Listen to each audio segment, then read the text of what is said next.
అయితే నాకు రాత్రిపూట పిల్లిని చూస్తేనే భయం అవుతుంది వల్ల నిజం వల్ల అని ఆ పిల్లి సప్పుడు చేసిందే అనుకో ఇక నా పని గోవింద. ఇక మొన్న బల్లి కూడా వచ్చిందల్లా. ఇక అది మా ఇంటి గోడకు తిరుగుతున్నంత షేపు నా మనసు అయితే మనసున లేదల్లా.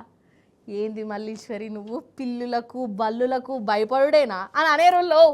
అయితే రాత్రిపూట చూస్తే నాకు గట్టనే భయం అవుతుంది. మరి మీ దాంట్లో కూడా భయపడతారు కానీ బయట పడరు నేను చెప్పుకున్నా అంతే. సరే కానీ కాలి పిల్లిని తలుసుకుంటేనే ఇంత వణుకు ఉడితే అగర్సే ఇంట్లకు సింహం వస్తే ఇంకెట్లా అనిపించాలి.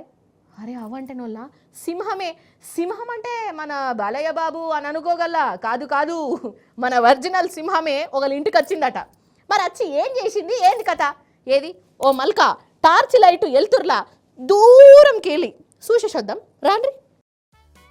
అనగనగనగా ఒక ఇల్లు, ఆ ఇంట్లో అంట రూము, ఆ అంట రూమ్లో ఇంటైన అన్నం కూర అనుకుందామని గ్యాస్ పొయ్యి కాడికి పోయిండు. చూడిరిగా ఆర్రలు ఏమున్నదో కనబడ్డదా, ఆ గురకాయించి చూస్తుంది. సింహమోళ్ళ ఓర్నాయను ఆ వంట రూమ్లోకి వచ్చిందోళ్ళ. నాకైతే ఇట్లా చూస్తా అంటేనే గజ్జుమంటుంది. దాన్ని అంట రూమ్లో చూసిన అయిన పరిస్థితి ఏంది కావచ్చు. నేనే ఆ జాగలుంటే నాకు మాత్రం గుండెపోటచ్చు కావచ్చు. ఇక సింహాన్ని చూసుడుతోనే ఒర్రుకుంటా బయటకు వచ్చిండు.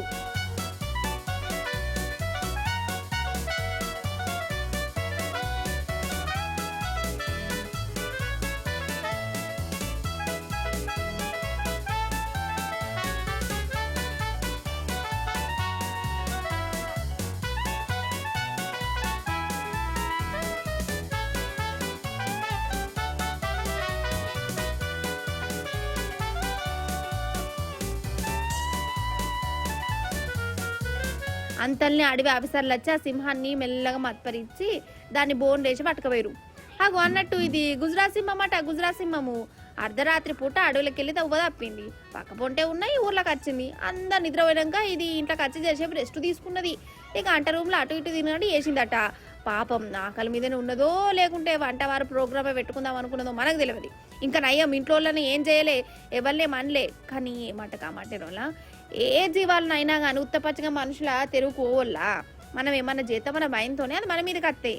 లెక్కకైతే అవి మనుషుల కంటే మంచియే అన్న కదా అని ఎన్నడని సింహాలు పులులు కనబడితే సెల్ఫీలు దిగారు. గా పని మాత్రం చేయకురుల్లో.